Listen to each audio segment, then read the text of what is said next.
Sophia Hartman sat at the dining table, staring blankly at her half-finished coffee cup. The morning light streamed through the windows of their grand suburban home, illuminating the polished surfaces and expensive furnishings. It was beautiful. It was perfect. At least it seemed that way from the outside. Sophia had everything anyone could want: success, wealth, a family that adored her. Her husband Ethan was a well-known lawyer with a reputation for being driven and successful. Their life together had been a fairy tale. They had a large, elegant home in the most desirable neighborhood, two children who were excelling at school, and a circle of friends who envied their perfect life. But something inside Sophia was missing. She didn't know when it started or why, but she had grown restless. Ethan had been busy with work lately, often coming home late or traveling for business. Their conversations had become routine, more about logistics than emotional connection. The intimacy between them had dwindled to almost nothing. Despite the outward appearance of a blissful marriage, Sophia felt like a stranger in her own life. Her thoughts were interrupted by the sound of the door opening. Ethan entered the kitchen, his briefcase in hand. He smiled when he saw her. "Good morning, honey. How was your night?" he asked, setting his briefcase down. Sophia forced a smile. "Same as usual, just quiet." Ethan kissed her on the cheek.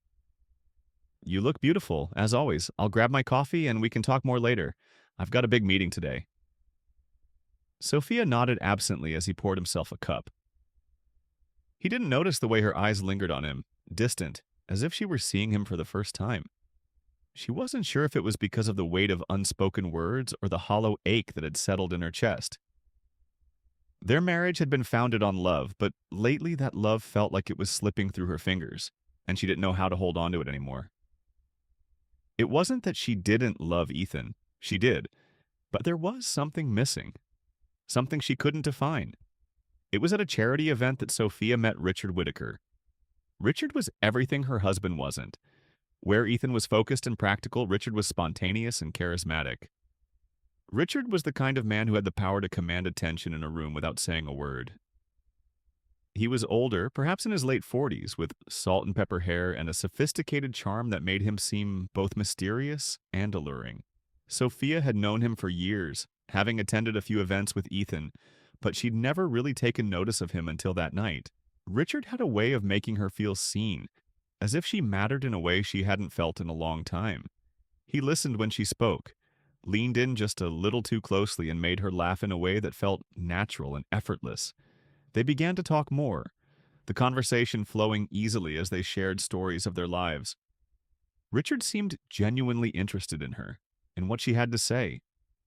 There was a subtle flirtation in his tone, but it wasn't overt, just enough to make Sophia feel special. As the evening wore on, Sophia couldn't deny the pull she felt toward him. The way his gaze lingered on her, the way his smile made her heart race. She couldn't remember the last time anyone had made her feel this way. She was drawn to him, but at the same time, she felt guilty. She was married. She loved Ethan, or at least she used to.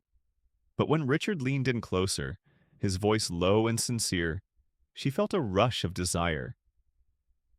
"Sophia," he said softly, "you're more than just beautiful. There's something about you, something I can't quite explain." The words hung in the air between them, and Sophia felt a rush of warmth in her chest. She wasn't sure what it was, but the connection between them felt undeniable. She pulled back slightly, trying to collect herself. "I thank you, Richard," she stammered, her heart racing.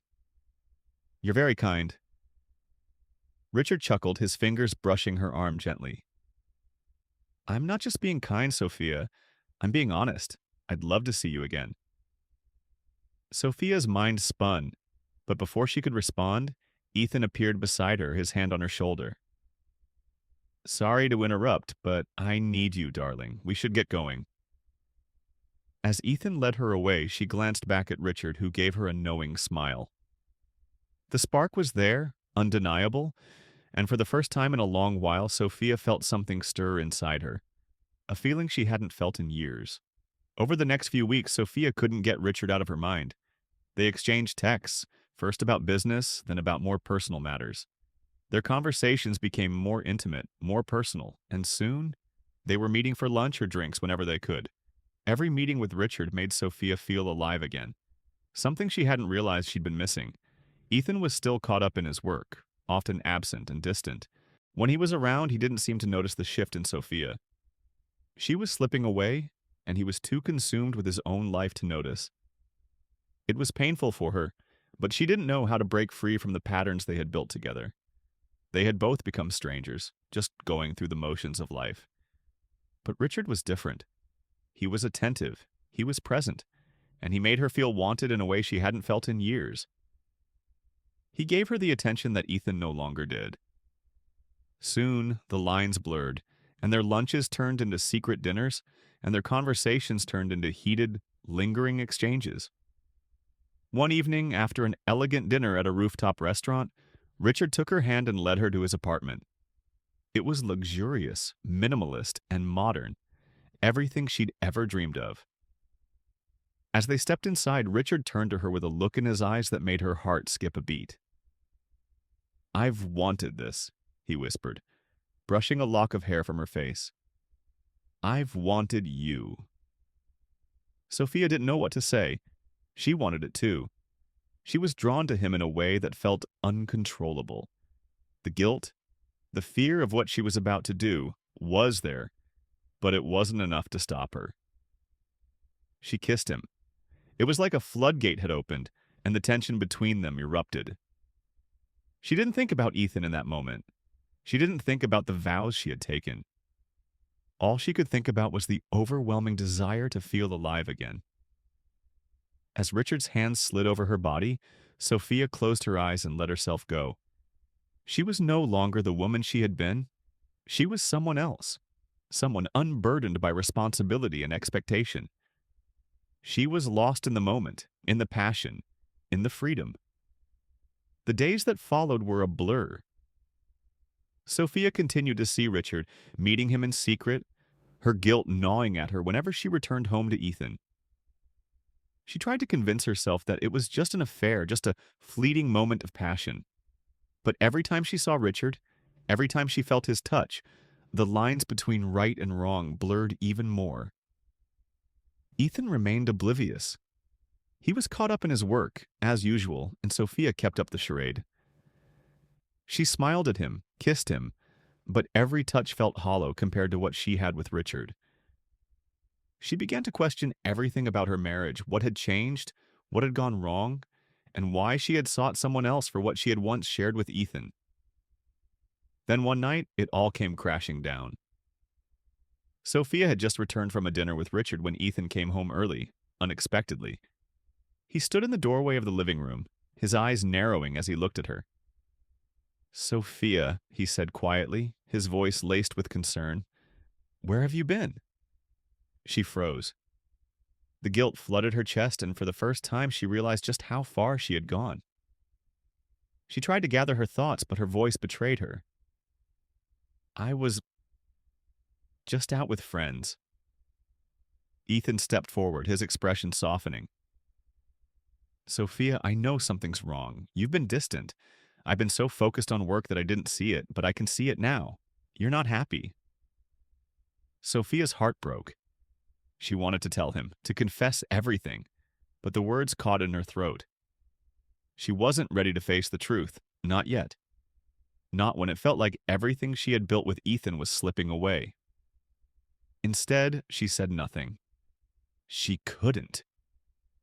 Ethan sighed, his hand running through his hair. "I don't know what's going on, but I'm here, and I'm always here, Sophia. You don't have to go through this alone." Sophia felt the weight of his words, and for a moment she wanted to collapse into his arms. But she knew she couldn't. Not when the damage had already been done. Sophia's world fell apart in the days that followed. Ethan found out. He confronted her, and the truth spilled out in a torrent of emotions. The shame, the guilt, the confusion, it all came rushing to the surface. Ethan was devastated. He couldn't understand why she had betrayed him, why she had sought comfort in another man. He didn't know how to process the depth of the betrayal. Sophia moved out of their home for a while, staying with a close friend. She was torn between the love she still had for Ethan and the undeniable connection she felt with Richard. She couldn't bring herself to make a decision. Every time she thought about Richard, she felt alive, desired. But every time she thought about Ethan, she felt a deep sense of loss. Their marriage, once perfect, had been irreparably damaged, and Sophia didn't know if they could ever go back to the way things were. Months passed. Ethan and Sophia went to therapy, tried to rebuild their trust, but it was never the same. The cracks in their marriage remained. Richard, too, faded into the background. Sophia couldn't continue the affair, but she couldn't fully let go of the man who had awakened something in her. Eventually, Sophia had to make a choice. She had to face the consequences of her actions and decide if she could live with them. Could she rebuild her life with Ethan, or had she destroyed the one thing that truly mattered? And as she stared out at the horizon, unsure of what the future would hold, she realized that some choices were irreversible. Some shadows were too deep to escape.